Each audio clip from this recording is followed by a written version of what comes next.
All right, folks, we're back. Thanks for watching that break. So it took a little bit longer than usual because it was taking a bit longer for the next match to get ready, but looks like aLive did beat stats 2-1. So it's now going to be aLive versus Bunny in a TvT for the semifinals. The winner of this will move on to a qualifying match, but we'll see who can get there first. I will say if Beyond is the one expected to win the top side of the bracket, aLive actually probably has the best chance to beat him in said finals. And in this matchup too, because aLive's TvT, like, so good recently. Demolished Innovation in, was it the Alima League, I believe. And We beat Beyond too, didn't he? that's right, 2-0. I forgot about that. So yeah, aLive is certainly the, I think, TvT favored player here. But with the top half of the bracket still having players like Solar and Curious in it, it's not even presumed I think Beyond makes it to those finals. Oh no, it's really stacked to get to the top four. And the losers bracket is mostly just stay in it and you might get far. Well, it'll be very interesting to see who makes it. Of course, I do want to remind everybody about our overall TING format because some of you are aware of it, some of you are not.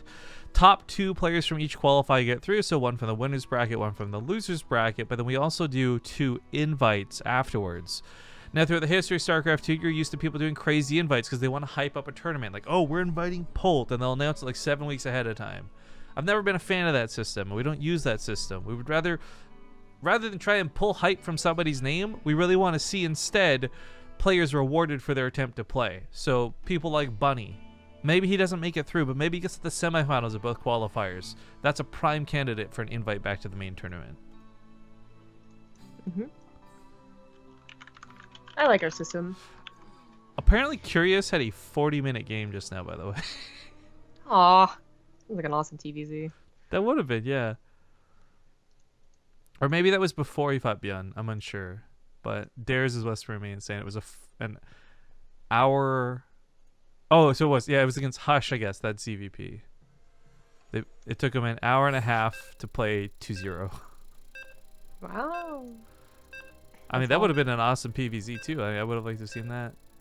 But all right, we're getting into this semifinals, folks. Again, it's a TvT. Oh yeah. Oh, Liquidity C really doesn't know what this Clan Slam is. Asking in chat, that'd be really bad. Urban Dictionary it, bro. He did, apparently. This is why would you do that to food? Liquidity C, you are probably best off just rewinding half an hour in the VOD. That's all I can say for now, but we are getting into game number 1. You guys are watching the TING Open Season 3 qualifiers with Rifkin and Zombie Grub casting, and of course TING as the sponsors. Make sure to check out bttv.ting.com to learn more about these awesome sponsors. But spawning in the bottom right side of the map, we got the red Terran player. It's none other than Bunny. In the bottom left is the teal Terran. He is alive.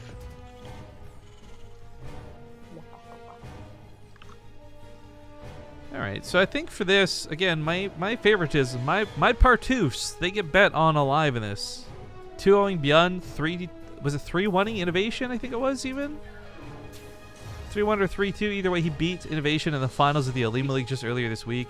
aLive's TvT is looking very solid, and what I like about it more so is this isn't a guy who's relying on 2 Reapers and a Hellion to cheese a quick victory. Like, he's actually winning through good macro, great decision making, and tanks and drops, and you name it. Things that make Terran interesting to watch.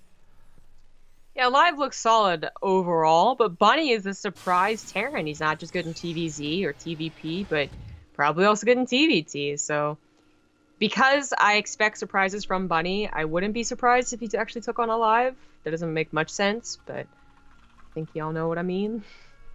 They both are going to be going for the Reaper expand on Whirlwind. Technically, you could try and go for a command center first, but like, I really feel like even the pro gamers don't necessarily have a command center first for this matchup, but also it's still a little bit dangerous, especially if aLive did manage to scout you first or vice versa, which he did. He SCV scouted, and they scouted correctly.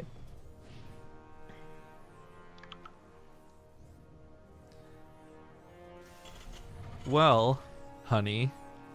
Nope. It looks like Bunny is currently trying to get that money.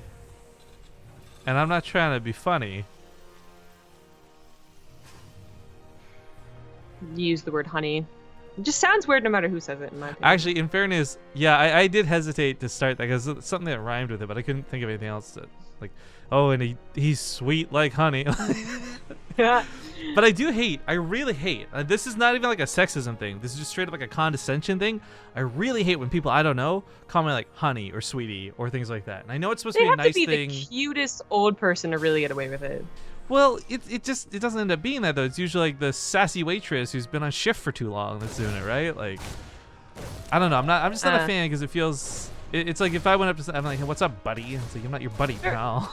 Yeah, I really feel like there's some people that can definitely get away with it, like certain accents or demeanors, and there's those people who are like they're like the Loris Umbridge, right? Where like they say honey, and you're just like you're a terrible person and I hate you. Is that Lord of the Rings character or what? Yes, because that sounds like a Lord of the Rings character. Sounds like an elfish name. Does it? I don't know much about Lord of the Rings. Actually, it sounds like a really English name, like Dolores of Umbridge. Yeah, that's why I think it was, right? 'Cause Harry Potter's English. Who? I swear to God. Swear! Not doing this no more. Is that the You're guy undermining my nerd credit every time you do this. Is that the guy whose name can't be named that built the Death Star? Well, Lord Vadermort or something? I don't even know who built the Death Star. A bunch of people built the Death Star. Actually, the chick's dad from Rogue One built the Death Star. Well, he helped build the Death Star. It's like he pieced it together with his bare hands. I feel like so much of Rogue One, by the way, no spoilers here because it still gets newish, but fantastic movie, but was just built as an explanation to explain how the Death Star got destroyed. Absolutely. They're like, well, everyone always complains about this one aspect of Star Wars, so we gotta explain it. This is kind of neat, actually. The Widow Mine from aLive, I wasn't expecting much. It's a Widow Mine versus Terran. But the two Reapers coming through to the main ended up getting a pretty nice amount of SCV kills, and that Widow Mine's about to recharge. Well, this is an unconventional way to use these units, but certainly cool. One SCV isn't mining, and it bothers me. It looks like it's mining, but it's actually lying. It's just moving back and forth very slowly. It's not even moving at all, actually. It's just sitting there. Well, it'll move, like, soon. Like, it'll turn to the left. Because it's like its idle animation. It already moved to the right. I'm telling you, man. I think you're seeing things there, Zombie. No, man. No, we're gonna watch. Still, it moves. My God. Mother of God, you're right. I mean, it took some damage from the Widow Mine. Maybe he's just going through some PTSD. That's a very serious symptom, and a lot of our veterans deal with it. So maybe you should be a little bit more respectful of the way he's handling this. Actually, that's a good point. Like, SCV's got like a splash in the face, and they're like, "Oh, gotta keep working."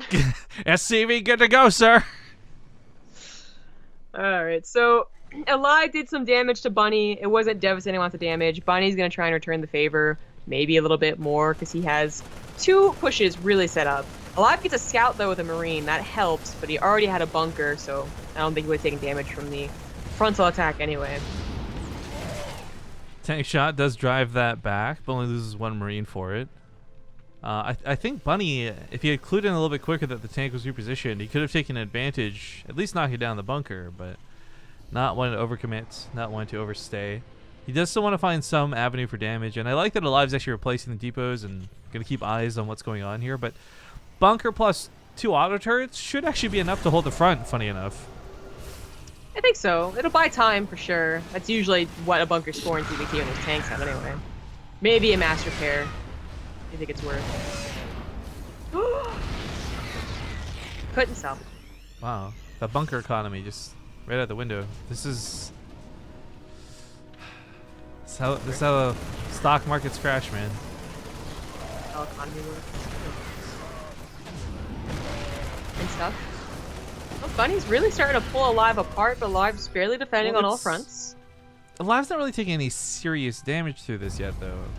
I mean, the refinery going down is a little annoying, but gas is not a huge priority for Terran once you've got everything going. If he hadn't started Stim or didn't have +1 on the way, then yeah, losing this refinery kind of sucks, but auto turrets come down, going to soak some really nice hits. Vikings trying to push back that medevac, and looks like without the Marines left, the Vikings could eventually land on the top of the tank, so a little annoying to lose 5 workers for this, but a great way to break the assaults. Right, I think that 6 SCVs is okay to lose. Considering that he did just get an army supply lead. Bunny does have some stim finishing up. aLive's gonna have faster combat shields, but I think it's still a pretty even game. Could have been much worse. Bunny had a lot of things going on. aLive flipped up once. It could have been devastating. Oh, that medevac definitely didn't need to die. That's expensive. That's true. So that SCV, I guess, finally went back to mining. Probably Yo, I really appreciate that they did incorporate like the idle worker thing to the UI and all that, but I gotta be honest, that's the one thing I never noticed, but my stream always notices. They're like, hey Rifkin, how's those 19 idle SCVs going? I'm like, yeah, I was gonna say, like, I've seen your idle SCVs. It's usually a high number. In fairness, though, it's usually because they overproduce the hell out of them because I'm playing mech and I want things to repair my shit, and then I just forget once they're done repairing to actually do anything with them. Yeah, I guess I'm kind of happy with how much I look at it. Occasionally get like 3 SCVs. This is it's Whirlwind in these positions, so this is kind of going to be a very hot spot, I think. Whoever gets their tanks siege up on the high ground first. Yeah. Eventually, they'll probably start going around the Zonaga, especially depending on where they expand to. Well, but Bunny's actually broken here. Yeah, well, he actually gives up. I don't know if he needed to give up his position like this, but ends up losing a tank for free on the retreat. Ends up being a little bit sour. Gives up his high ground too, which is kind of important. And aLive has only had a small amount of Vikings this game. He didn't invest in 6 to 8 like we've sometimes seen. It sucks there, but these Vikings have actually gotten him a lot of control in this game overall. Yeah, this is a very risky move. There's not much dead space on Whirlwind, and Bunny has a couple of units on the backside, so at least scout the drops. Oh, he moves them away just as I say that. He had his own drops. Oh, that's so funny. Well, I don't know if he saw. He did see it. Okay, and then he responded to it. And of course, he already had missile turrets, which helps. But are there enough Marines? I don't know. The SCVs get pulled, so regardless of the Marines, this ends up doing some damage. Lifts up and goes to the main as well. Nicely done. Get a concave from the backside too. Get on top of this as Bunny drops in the main. It's going to be that Terran base trade we're so used to seeing. And I feel like aLive, having got the start on this fight, kind of will have a better edge taking it. Oh yeah, I think so. He's already up workers. He's up in army still. He's got pushes a back to really main. nice defense. Oh, that's game over. Yeah, aLive, locked and loaded, ready to go. Takes game number 1 by storm at that. Bunny losing control of the natural base. I really don't think you recover off of this. He didn't lose the command center, but he lost so many workers. He lost the biggest part of his army through that drop. I don't think he can reproduce any of that. Bunny took way too much damage here. He knows too. GG. aLive looking unbeatable on TvT. Yeah, that was a really good game 1 out of him. Very solid, very well played. The other semifinals has Ryung advanced forward to face off against either Bjorn or, I guess, Curious. I guess I'll miss his stats and have him try and hold that match. The message stats? Or not stats, excuse me. Match, or whatever. Hang on. Havana Research Station next.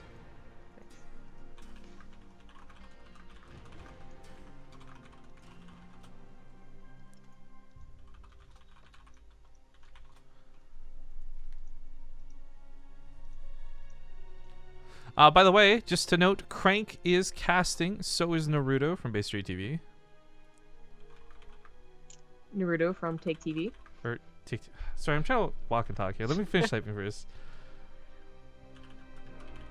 I almost didn't catch that one.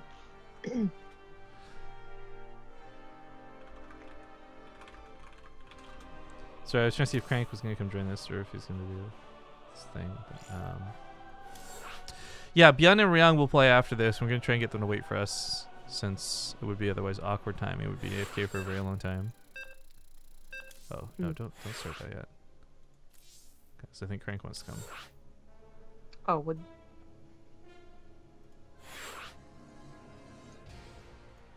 Okay. Uh-oh. There we go. Now everyone's in the lobby. Okay. So it is Bjorn Young. Oh, lovely. Yeah, Bjorn and Ryung are going to be the other TvT. So it's going to be TvT, TvT, TvT. I hope you guys like TvT.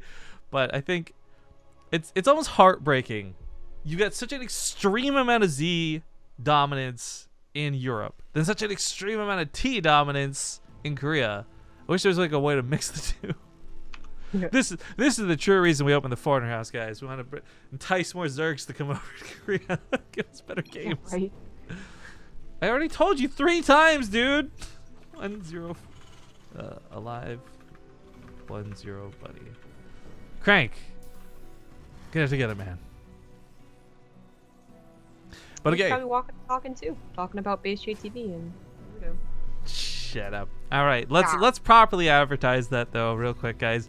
Crank's gonna be covering this match. So is Naruto. Take TV as Crank is on Crank TV, but I think there's an announcement he's retiring Crank TV, and I think he's just gonna be casting games on his own channel. So I don't know which one he's on right now, or if that's already happened. But either way, you can find the stream listed on Team Liquid. And yeah, Crank's had some bad news posted recently. If you guys haven't seen it, I guess his father's going through some issues again. So if you guys got some extra bucks jingling around in your pocket, maybe throw them his way. Certainly use it at this time. But anyways, we are getting into game number 2. Spawning at the top side of the map. He is up 1-0. It's gonna be aLive. In the bottom position, kind of paranoid, is the red Terran Bunny. I think it's smart to check, but I'm just thinking, I don't remember a lot of games we've seen where aLive's gone proxies or dedicated cheekiness to that degree. You know, I was thinking, was it Bunny who did the command center first? No, never mind, it wasn't. No, never mind. And there was like a Terran that did the command center first in this map, and I was just like, why, God, why? And then someone proxied him, so of course it's Bonnie, and that's a very popular move to do. But I don't think it was these guys. aLive has done proxies before versus Protoss on this map. I can imagine he's done 1 or 2 proxies versus Terran, because what good Terran hasn't proxied in TvT, am I right? Well, you've never proxied in TvT. That's a lie. I've tried. You've never successfully proxied in TvT. Is that a lie? I might have won 1 game. By the way, quick shout outs to Lantaro for the 21 months. Thank you so much. X. I don't know, man. I gave up. Thanks for the new sub. It's like Zured E4DX. The Diocletian Zerg 34 months says, woo, almost 3 years. And then just now, Nikolai 42 for the 2 months back to back says, good morning from SLC Utah. Love me some StarCraft 2. Thank you guys for your sub and support. Of course, missing the Reaper, getting some harassment down here. Well, I was just tabbed out for that. My apologies. But 3 workers killed. Nice start for aLive. He might lose the Reaper for this. In fact, he will lose the Reaper for this by the looks of it. But he's got a backup one coming into... If he had shot his opponent's Reaper once, he would have won this fight. But this Reaper might get a double kill. I didn't actually see who got the first shot. It's going to be close, Han or Greedo. And it's a double kill for Bunny. I missed some of that, but they saw that the Reaper won for Bunny. Well, so clearly he's gonna win the game. Well, aLive got in there and he killed 3 workers, so it sucks having lost the 2 Reapers, but 3 workers killed this early is actually a really nice pick-off, so I don't know. Okay. I was following this up with a Raven. Nah, this could be defensive, but again, aLive is somebody who likes to get aggressive with his Ravens. This Reaper will also not get much done as it's quickly dispatched. I don't understand why that grenade can't move you and it's down a cliff, by the way. Right? That's what I was thinking. It looks like the Cyclone is supposed to go down. I understand that the blast radius is probably not strong enough to lift something up a cliff, but you should totally be able to knock things off of a cliff. Yeah. Mysteries of the Terran race. So the Raven's gonna go aggressive, which is a bit dangerous, because even though their auto turret's amazing, sometimes a Viking can just catch you. You can't do very much about it. It's also not like playing against like Zerg or Protoss, where you have that spot in the back that, you know, they didn't go Stargate, they're screwed. They didn't go Mutas, they're screwed. Terrans are usually getting Vikings. So this is dangerous aLive. It is, but at the same time, if you can get the right positioning on this, well, I guess, no, I was going to say throwing away your Raven for a tank actually wouldn't be worth it. Looks like the Viking's going to catch him right away. You can always throw an auto turret down as he retreats if he's truly scared about losing this, but yeah, just take some pepper and backs away.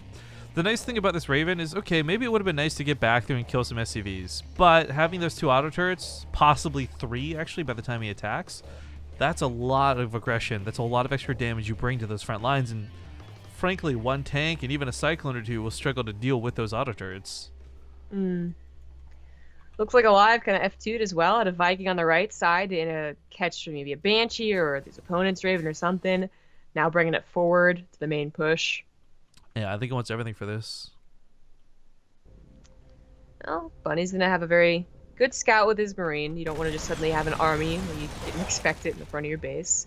It's not technically a strong army, but this early in the game, if it gets a position, it's not going to be broken very easily. A tank should be enough to cover it. If they're not right up against the ledge, then it's not really that bad of a contain. Ooh. Chance bringing up a very interesting discussion about your name I want to touch base on when we get to downs. Really?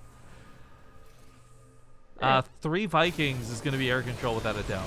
Auto turret comes down to allow his siege tanks to set up. That's going to pick off one of the tanks of his opponent. Not bad at all. And of course, there's almost another auto turret locked and loaded. Cyclones don't really have great anti-air damage, so lock-on isn't going to be a factor here. He tries to advance his own tank up, but Bunny is playing a little bit bold against a player who just outnumbers him with tanks presently. Another auto turret comes down. Give it some love, some hugs.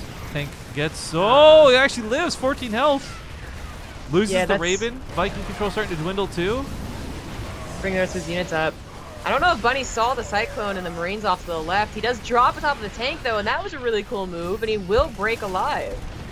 Yeah, loses the medevac for it, but for aLive's sake, I think that absolutely sucks beyond any sort of questioning. However, he was getting up a 3rd CC while this goes on. Picking off one of the medevacs limits the amount of counterattack potential. And I think his production should be able to hold this one attack that is coming.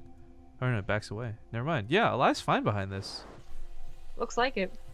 It's always a little bit dangerous to do that, of course, but he has his stim finishing up, and while Bunny has the +1 upgrade, I guess it's just a very long map to counterattack without speeding over with medevacs, and aLive will have enough time to set up his defenses and enough scouting too, so it's all over the place. Yeah, even with bad fights like that, I mean, people like aLive, if you're struggling with TvT, best thing you can do is watch over aLive's replays. He just makes a lot of really good decisions. He did not scout that left pathway though. I think he's probably got an idea this is coming though. That Cyclone was looking for the army, and if it wasn't outside the main, it's probably pushing, right? So I'm actually a little bit worried. That tank on the high ground needs to come down if he wants to hold on to this base.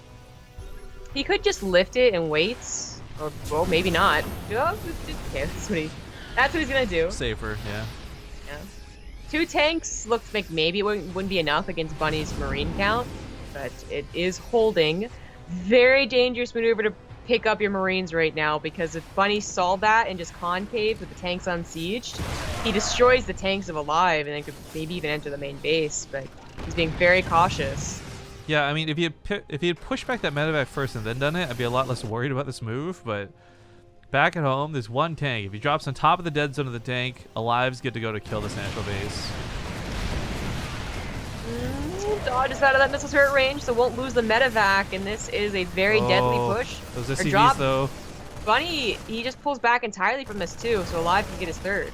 This is almost like mission accomplished. That even if you don't kill a lot of SCVs, having lost control of that contain, that's exactly what aLive wanted. He wanted to break free of that. What? There's just a Marine walking through the front door, by the way. The top. It's taken care of, I don't understand, but... Well, the double drops. They actually get out of there alive, which I'm surprised about, despite the name. Drop into the natural base, not quite going to cut it. No. Not too well at all for Bunny. Not devastating, even though it looked bad, but not good. Yeah, he just sat above that missile turret, so unfortunately the medevac just got picked off so easily. However, while the worker count hasn't been killed, it's been not mining for a significant amount of time. And you gotta take a peek at the income graph, and I gotta imagine, yeah, it spikes up pretty nicely for aLive, because Bunny just lost out on a ton of mining. Now aLive is going to have better upgrades in a bit, like minute, 2 minutes. So that's something to look forward to. But Bunny actually has the upgrade lead right now. Like 20 seconds. And the attacks right now, then maybe you can still find aLive out of position. aLive actually never took his 3rd base. Oh. Whoa, okay, it went all the way to the natural. That was probably... when you grab your command center as a mule and it screws over the one that's floating? I kind of imagine that's kind of what happened. Yeah, well that's actually kind of a big deal, because during all of that, he really should have had his 3rd base back on location mining. I think he would have been winning even more.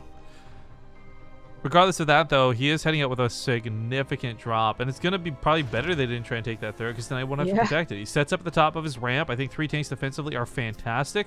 Back at home, Bunny's got a couple of units in the natural, but this is 4 medevacs that have siege tanks in them. Yeah, that's not going to be enough. Can't even take out the medevac before it unloads all of its Marines. The Natch is going to have to be lifted, and Bunny can't break aLive's main base. He's going to try and drop. aLive does some risky things with drops sometimes, so I do want to point out, like, both of his his attempts to move out while he should have been turtling pay off so well for him. And it's just that reward to not get stuck in a defensive location. The best offense or the best defense is a good offense and all that.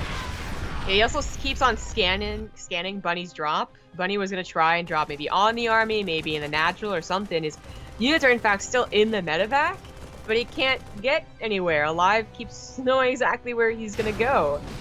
And now aLive probably has too much just in general. Even if he did get a drop out and about, it probably wouldn't be enough. Well, lucky for Bunny, this is the winner's bracket. He's got a chance to play the losers if he doesn't forfeit, but he's going to lose so many Marines just trying to break those tanks. It doesn't even break the tanks. Bunny's going to get his drops in, it looks like. He's going to get in the back of the mineral line, and aLive doesn't know it's on the way. He thinks he's coming from a frontal push now. Instant pull in the SCVs, though. Wow. Yeah, tank was already set up for this. Picking out the medevacs alone is going to be enough damage, but he cleans up the ground army anyways. GG's get called, and aLive will take the series 2-0. All right, to answer Liquidity C in chat, is there a three-year sub logo? There will be eventually, but there's actually not an option for that on Twitch right now. I don't think they expect a lot of people to be hitting that 3-year sub train, but BaseTradeTV subs are the best and define expectations. Next series up is going to be Byun versus Ryung, another TvT. So we'll go off to a commercial break and see you guys in 2 minutes with the next series.